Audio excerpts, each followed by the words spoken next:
کہ اللہ تعالیٰ یقیناً ایک بہت بڑی ہستی ہیں اور اللہ تعالیٰ کا ظرف بھی بہت بڑا ہے. بے شک. تو کیا وجہ ہے کہ اللہ تعالیٰ اتنے ظرف کے باوجود شرک کو ناقابل معافی گناہ جو ہے وہ قرار دے رہے ہیں اور اس کے اوپر اتنی سخت گرفت ہے کہ ایک عام انسان کی جو 60-70 سال کی دنیاوی زندگی ہے اس کے عوض میں ایک مشرک کو اللہ تعالیٰ ہمیشہ کے لیے جو ہے وہ دائمی طور پر جہنم میں دھکیل رہے ہیں.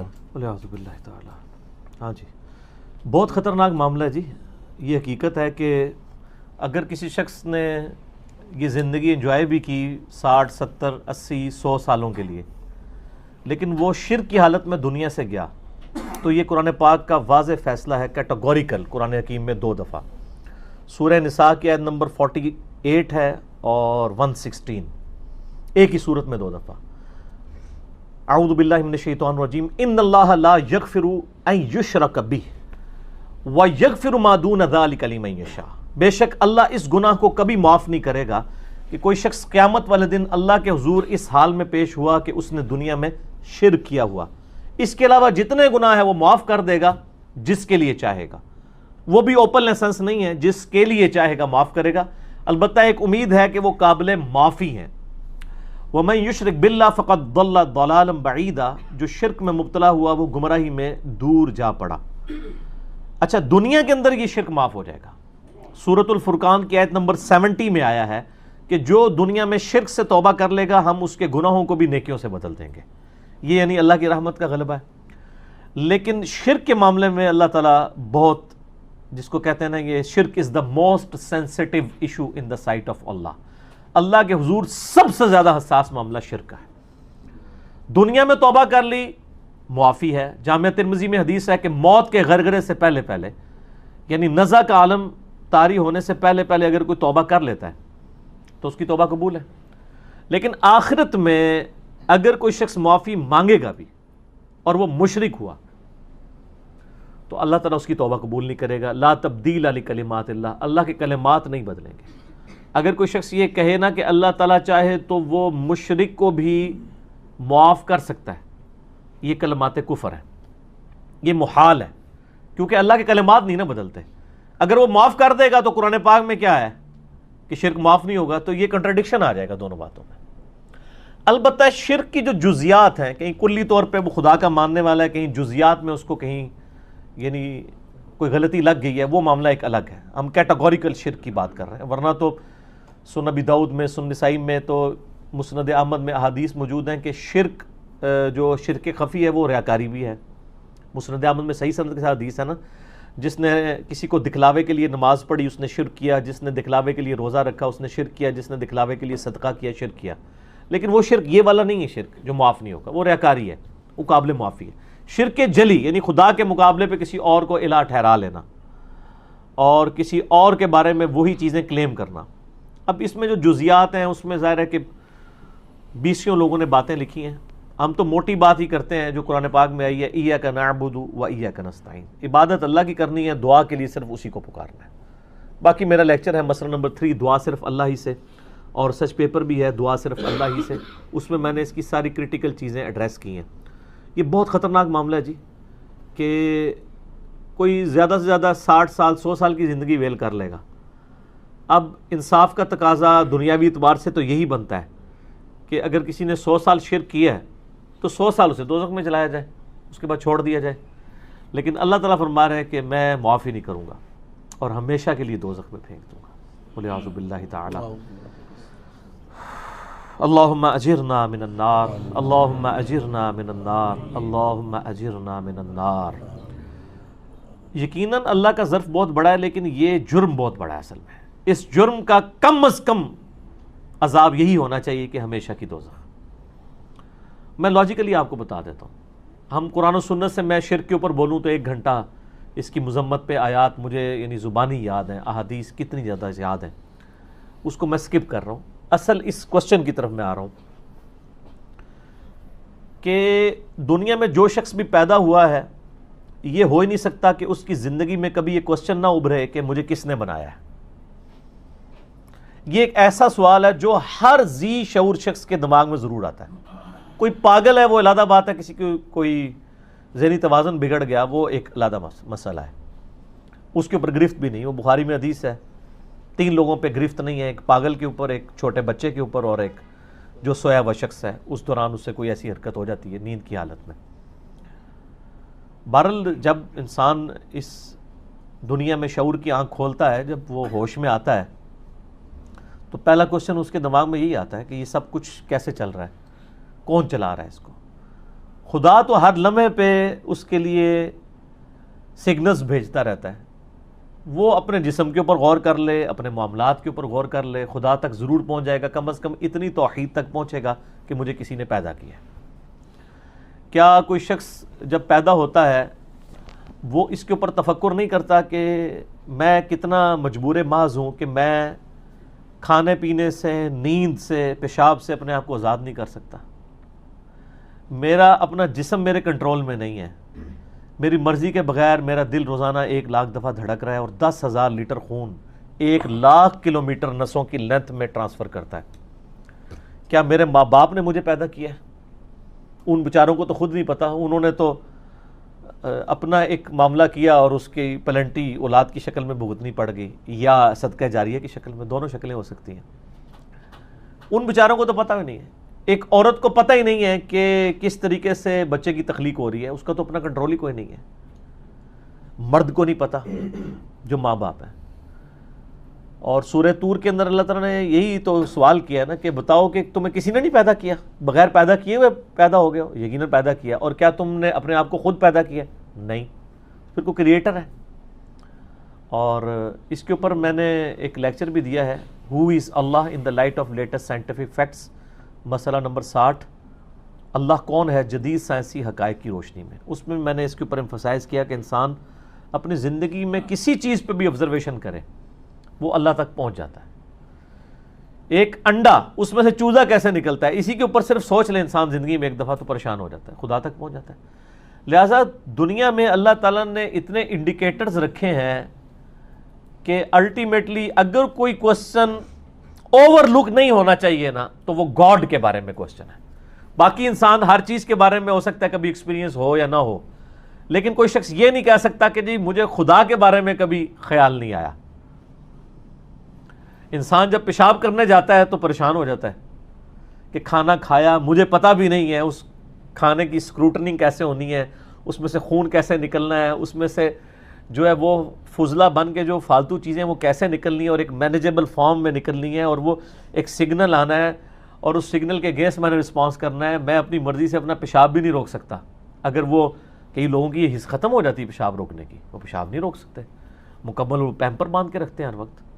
ضروری نہیں, بوڑھے لوگ, جوانوں میں بھی ایسی بیماری موجود ہے.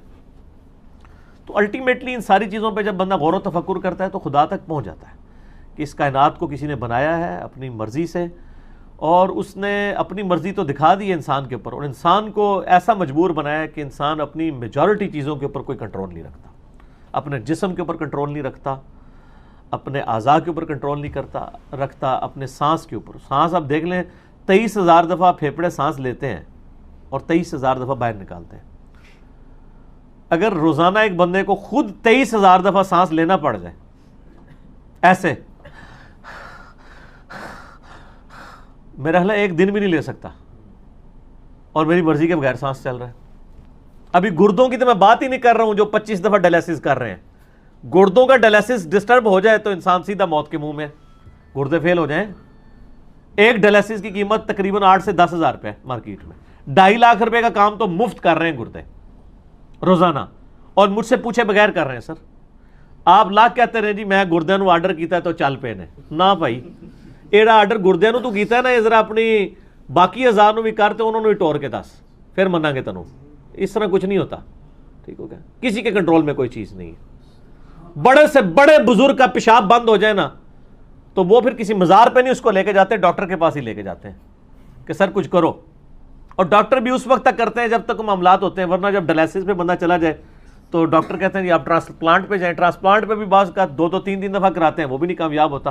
الٹیمیٹلی میڈیکلی انسان کی ڈیتھ ہو جاتی ہے. انسان اتنا مجبور ہے.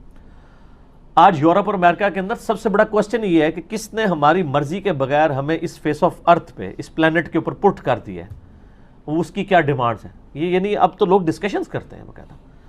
ایک لڑکا مسلمان ہوا ہے یورپ میں, اس کی ہارڈلی عمر 16-17 سال ہے, لیکن وہاں کے 16-17 سال کے بچے کا انٹلیکچوئل لیول بہت ہوتا ہے.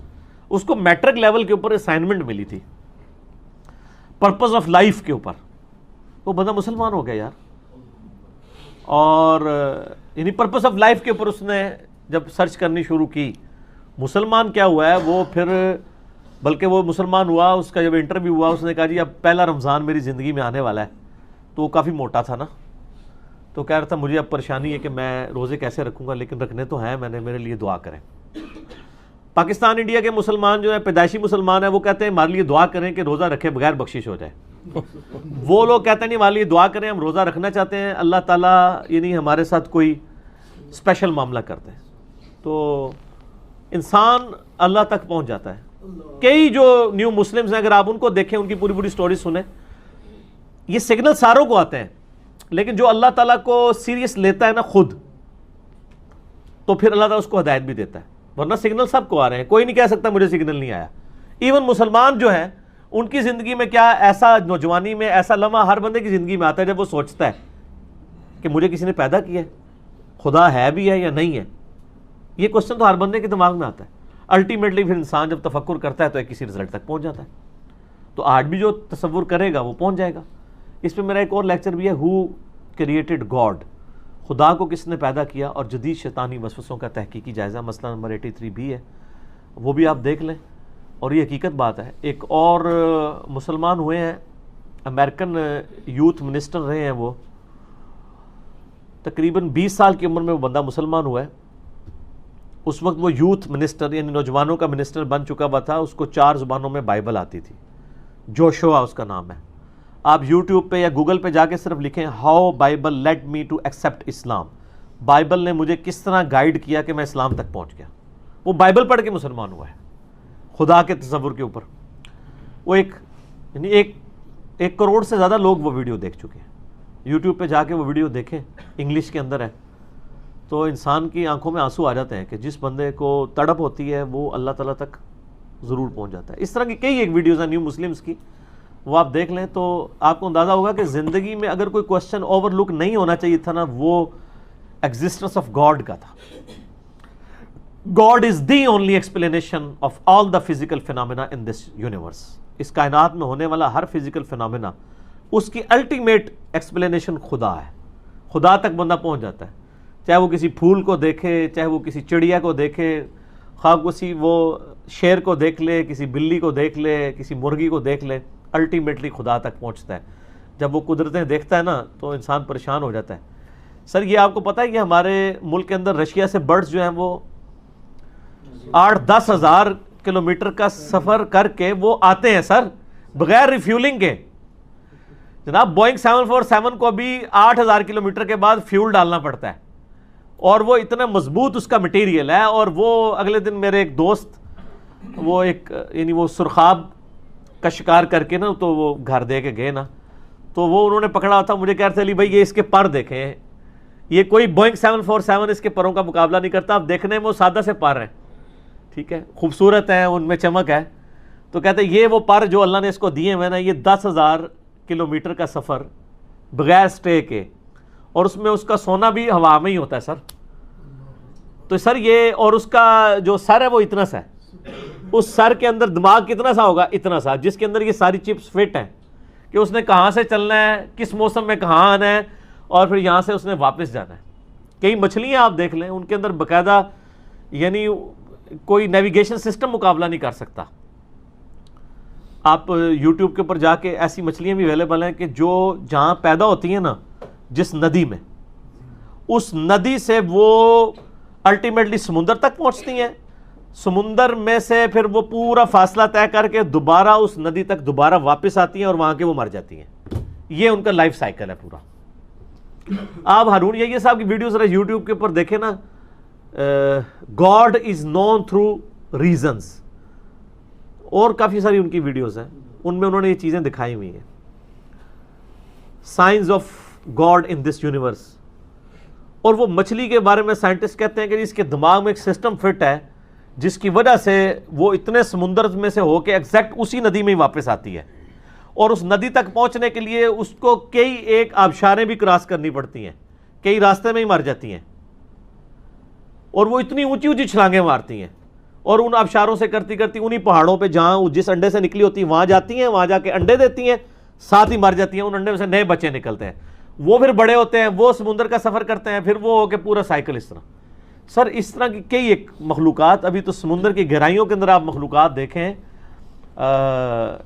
ڈیپ اوشنز کے نام سے بھی ایک ان کی ویڈیو ہے ہارون یحییٰ کی, وہ انہوں نے نیشنل جغرافک والوں سے ہی ویڈیوز لے کے تو ان کو یعنی قرآن پاک کی آیات کے ساتھ جوڑ کے تو انہوں نے خدا کا تعارف کروایا ہے. تو سر خدا اپنی قدرتوں میں اتنا واضح ہے کہ کسی شخص کو کبھی وہم بھی نہیں ہو سکتا خدا کی ذات کے بارے میں.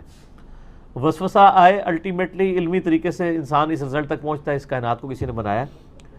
یہ اتنا بڑا جرم ہے اس کا انکار, کیونکہ آپ نے اس کی اگینسٹ زندگی اویل کی ہے. لیکن اب آپ دیکھ لیں کہ جب یہ آپ اس میں کامیاب ہو جائیں گے نا, تو اللہ تعالیٰ آپ کو اپنے ساتھ خدائی میں شریک کر لے گا جنت کے اندر. جو جو اس کی کوالٹیز ہیں نا وہ آپ کو دے گا. کن فیکون, جو خواہش کریں گے وہ چیز سامنے آئے گی. کوئی امپرفیکشن نہیں ہوگی, موت نہیں آئے گی, بیماری نہیں آئے گی, بڑھاپا نہیں آئے گا. تو اور کیا چاہیے آپ کو؟ صحیح مسلم میں حدیث ہے, جنتیوں کو 4 خوشخبریاں ملیں گی جنت میں انٹر ہوتے, کہ آج کے بعد تم مرو گے نہیں, ہمیشہ زندہ رہو گے. آج دنیا میں اگر مجھے یہ گارنٹی مل جائے نا کہ میں مروں گا نہیں, تو خدا میری ضرورت ہی نہیں رہے گا. خدا میری ضرورت کیوں ہے, مجھے موت آ جاتی. دوسری مسلم شریف میں خوشخبری یہ ہے کہ آج کے بعد تم بیمار نہیں پڑو گے, ہمیشہ تندرست رہو گے. تیسرا, کبھی بوڑھے نہیں ہوگے, ہمیشہ 30 سال کے جوان رہو گے.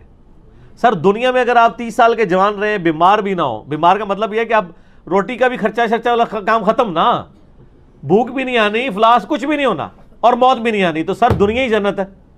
خدا ہماری ضرورت کیوں ہے, اسی لیے. اور چوتھی خوشخبری یہ ہے کہ آج کے بعد خدا تم سے کبھی ناراض نہیں ہوگا. یعنی جنت میں جو مرضی کرو, نافرمانی کا کام ہی نہیں شمار کیا جائے گا. دنیا میں سونا مرد کے لیے حرام ہے, جنت میں حرام نہیں ہے. دنیا میں ریشم مرد کے لیے حرام ہے, جنت میں حرام نہیں ہے. دنیا میں ایک وقت میں 4 سے زیادہ بیویاں نہیں رکھ سکتا, وہاں ہزاروں عورتیں ہوں گی, اور وہ بھی یہ عورت کیا مقابلہ کرے گی ان حوروں کا, وہ آپ ترجمی صاحب سے پوچھ لیں, میں نہیں بتا سکتا. اچھا, تو شراب یہ اتنی شرابن طہورہ, پاکیزہ شراب, شہد, دودھ, اور ادنا درجے کا جو جنتی ہے, بخاری مسلم میں آتا ہے کہ اس کو اس روئے ارض سے 10 گنا بڑی جنت ملے گی. یعنی اس زمین سے, تسی 10 مرلے کا پلاٹ دے ہوتے پہ روندے ہو, اس روئے زمین سے 10 گنا, 10 زمینوں کے برابر سب سے چھوٹے جنتی کو ملنا ہے. جو, اور وہ جنتی کون سا ہوگا, جو سب سے آخر میں دوزخ سے نکال کے جنت میں بھیجا جائے گا. وہ نہیں جو ڈائریکٹ جنت میں گیا ہے, جو عذاب بھگت کے ہزاروں لاکھوں سال کا, یہ اس کا مقام ہے. تو دوسرے کا تو آپ سوچ بھی نہیں سکتے سر. تو جب اس کا انجام الٹیمیٹ کامیابی ہے, تو الٹیمیٹ ناکامی اس کا انجام اس حوالے سے بنتا بھی ہے. باقی ہم تو فیصلہ نہیں کرتے, خدا کو پتہ ہے کس کو گیون سرکمسٹانسز کیا دیے گئے تھے, اس کے اندر اس نے کتنا خدا کو رسپانس کیا. یہ یعنی کسی کے دوزخ یا جنت کا فیصلہ یہ قیامت الدین اللہ تعالیٰ کرے گا. میں تو اتنا ڈرتا ہوں, میں تو کافر کے بارے میں بھی فیصلہ نہیں کرتا ہوں کسی کے اسپیسیفک. اگر آپ کہیں جنرل تو میں بات کر دوں گا, لیکن اگر آپ کسی کافر پہ انگلی رکھیں گے بتاؤ یہ جنت میں جائے گا کہ نہیں, تو میں کہتا ہوں خدا کو پتہ ہے. ہو سکتا ہے اسے ایمان کی دولت مل جائے, ہو سکتا ہے اس کے سامنے وہ حالات اس طریقے سے نہ آئے ہوں کہ وہ اپنے ان گیون سرکمسٹانسز میں خدا کو بس اسی طریقے تک پہچان سکا ہو, اپنے وہ شرکی عقائد کے ساتھ ساتھ ایک خدا کا, جس طرح ہندو ہیں خدا کو تو مانتے ہی ہیں. اب ان کو کیا حالات و واقعات ملے یہ خدا فیصلہ کرے گا. ہاں دنیا میں آپ فرمولہ پوچھیں گے, ہم کہیں گے کہ شرک کر رہے ہیں اور اس کا الٹیمیٹ انجام دوزخ ہے, لیکن جیسے ہی اسپیسیفائی کریں گے نہ سر, یہ خدا کو پتہ ہے. مسلمانوں نے جس طریقے سے اسلام کو پورٹریٹ کیا ہے, مسلمانوں نے جو اپنا کردار انٹرنیشنل لیول کے اوپر پھیلایا ہے, اور بعض میڈیا کا بھی بیچ میں قصور ہے کہ مسلمان یعنی کوئی اچھی ان کی ایک جس کو کہتے ہیں نا سے نہیں ہے دنیا کے اندر. تو اس میں جب ریپوٹیشن اس طرح کی غلط ہو تو اس میں آپ بینیفٹ آف ڈاؤٹ لوگوں کو مل جاتا ہے. مسلمانوں میں بھی یہی حال ہے, لیکن جس کو بات سمجھ آ گئی اس نے اپنے لیے یہ فیصلہ کرنا. یعنی میں اس میں لیم ایکسکیوز نہیں کہہ سکتا کہ یہ دنیا میں یہ کچھ ہو رہا ہے اس لیے میں بھی یہ کرنا شروع کر دوں. نہیں, مجھے جب سمجھ آ گئی تو وہ ہر بندے کا فیصلہ اللہ نے کرنا ہے. ہو سکتا ہے کوئی اپنے آپ کو جسٹیفائی کر رہا ہو, اللہ کے سامنے نہ جسٹیفائی کر سکے. ہم کسی پہ فتوے کی بات کر رہے ہیں, ادروائز جنرل رول تو وہی ہے. دنیا میں یعنی بہت کم لوگ ہیں جو کسی نہ کسی درجے میں یعنی خدا کا انکار کرتے ہیں. ادروائز میجورٹی تو خدا کو اپنی کسی نہ کسی فارم میں مانتی ہے. اب یہ ایتھیسٹ کا جو فتنہ آیا ہے یہ بھی صرف اس لیے آیا کہ یہ اپنی مرضی کی زندگی گزارنا چاہتے ہیں. ادروائز اس لیے ان کے درمیان سب سے بڑی رکاوٹ خدا ہے. دیکھیں میری خواہشات کی تکمیل میں سب سے بڑی رکاوٹ کون ہے؟ اللہ. ورنہ ہر شخص راتوں رات حرام کام کر کے امیر بننا چاہتا ہے, کیوں نہیں بنتا؟ اللہ. تو میں اپنی خواہشات کی تکمیل اسی وقت پوری کروں گا جب میں خدا کو راستے سے ہٹاؤں, تو وہ تو میں نہیں ہٹا سکتا. تو اس کا انکار یہ کہ میں خدا کا انکار شروع کر دوں.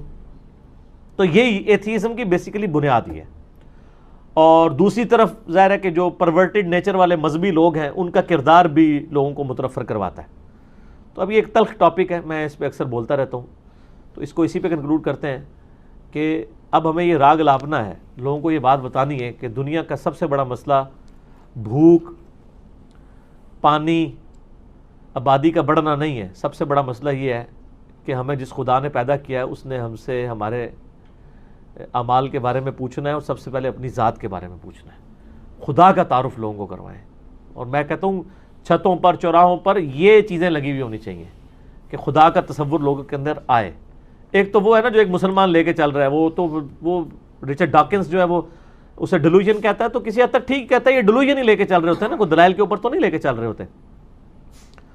اور ایک وہ تصور ہے کہ واقعی انسان کو یقین ہو جائے کہ نفع اور نقصان کا مالک اللہ ہے اور اس کی مرضی کے مطابق زندگی گزارنی ہے تو ہمیشہ کی کامیابیاں ملنی ہیں, ادروائز بیڑا غرق ہو جانا ہے. ٹھیک ہے, تو اس کی کوشش کریں. باقی یہ تو الٹیمیٹ فیصلہ ہے, اس پہ اللہ کو کوئی چیلنج نہیں کر سکتا. قرآن میں واضح ہے سورہ انبیاء میں, لا یسأل عما یفعل وہم یسألون. اللہ کو کوئی نہیں پوچھ سکتا اس نے یہ کیوں کیا, وہ ہر ایک کو پوچھ سکتا ہے کہ اس نے یہ کیوں کیا. اب یہ بھی سوال ہو سکتا ہے نا کہ اللہ تعالیٰ نے اتنی بڑے آزمائش میں ڈال کیوں دیا ہمیں, اگر نہ پیدا کرتا تو میرے لیے آسانی ہوتی. نہیں سر, میں آج آپ کو کہتا ہوں کہ اس نے آپ کی مرضی سے آپ کو پیدا کیا, آپ کی مرضی سے آپ کو اس امتحان میں ڈالا ہے. اگر میں آپ کو یہ آفر دوں کہ آپ اپنی 60 سال کی زندگی میں, 60 بھی نہیں بنتی, وہ 20 سال ہی بنتی ہے, تو 20 سال تو سوتے ہی گزر جائیں گے نا, 1/3 تو. آپ 60 سال کی زندگی مجھے دیں اور میں آپ کو ہمیشہ کی زندگی دوں جس میں آپ خدا ہوں گے اپنی کوالٹیز کے اعتبار سے. میں وہ خالق اور مخلوق والا اس فرق کے ساتھ بات کر رہا ہوں, جو آپ کی مرضی ہوگی. ہر انسان کے اندر یہ خواہش چھپی ہوئی ہے, تبھی تو انسانوں نے خدائی کا دعویٰ بھی کیا ہے. خدا تو ہر بندہ بننا چاہتا ہے. آپ 60 سال کی زندگی دیں اور ہمیشہ کی اربوں خربوں سال کی ایسی زندگی لے لیں جس میں آپ کی اپنی یونیورس ہوگی. ابھی تو کریٹر آف یونیورس خدا ہے نا, ایک یونیورس آپ کی ہوگی جس میں آپ کا حکم چلے گا, آپ کو موت نہیں آئے گی, آپ کو بڑھاپا نہیں آئے گا, آپ کو تکلیف نہیں آئے گی, جو آپ چاہیں گے وہ کوالٹی آپ کو اویل کریں گے. لیکن یہ 60 سال کی زندگی, میں کہتا ہوں ہر بندہ تیار ہو جائے گا. تھوڑا اس کا کریٹیکل انالیسس تو کرنا شروع کریں. تو وہ جو اللہ تعالیٰ فرماتا ہے ہم نے زمین و آسمان پہ یعنی اس کو پیش کیا اور آپشن رکھی, تو لوگوں نے یہ امانت نہیں اٹھائی. سورہ احزاب کے آخری رکوع میں آتا ہے, انسانوں نے اٹھا لی اور انڈر ایسٹیمیٹ کیا اس جاب کو. لیکن الٹیمیٹلی یہ اللہ تعالیٰ نے انسان کو, میں کہتا ہوں کہ انسان کے پاس یہ جو دولت ہے یہ تو حضرت جبرائیل علیہ السلام کے پاس بھی نہیں ہے. جبرائیل نے اگر خدا کو مانا ہے نا تو اپنی مرضی سے نہیں مانا, بائی ڈیفالٹ مانا ہے نا. جبرائیل ہے اس لیے خدا کو مانا ہے, فرشتہ ہے نا, اس میں تو نیگیٹو ہے ہی نہیں. انسان جو ہے وہ ان ساری ہرڈلز میں اپنی مرضی سے اپنے خدا کو چوز کرتا ہے. اسی لیے سر انسان کے لیے جنت بنی ہوئی ہے نا, فرشتے کے لیے تو نہیں ہے جنت, انسان کے لیے. تو انسان اگر خدا کا بن جائے تو انشاءاللہ ہمیشہ کی کامیابی ہے. تو بہرحال یہ بہت سینسٹیو مسئلہ ہے واقعی کہ ہمیشہ کی دوزخ ہے. لیکن اگر اس میں دوسری طرف دلائل کا انبار دیکھیں, وہ بھی ان لمیٹڈ دلائل ہیں جن کی روشنی میں انسان کو اللہ تک پہنچ جانا چاہیے, تو سر پھر یہ جرم بہت بڑا ہے, اس کی سزا ان لمیٹڈ ہی ہونی چاہیے. بالکل اللہ تعالیٰ جسٹیفائی ہے اس میں. اعوذ باللہ تعالی. ہاں جی, اگلا سوال.